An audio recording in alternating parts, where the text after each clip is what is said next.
Welcome, today I'm with SoundPats TrueAir 2 and I will show you how you can manually switch off these earphones.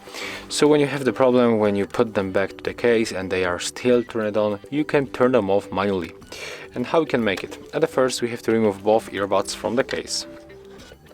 Next we have to grab them like that and we have to click and hold both buttons, so this one and this one.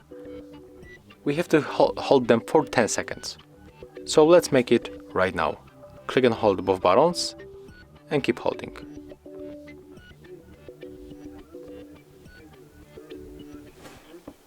Keep holding. And right now when they blinks on the red color, both indicators, and you will hear the notification that they are power off, it means they are just turned off. So that's how we can turn off SoundPats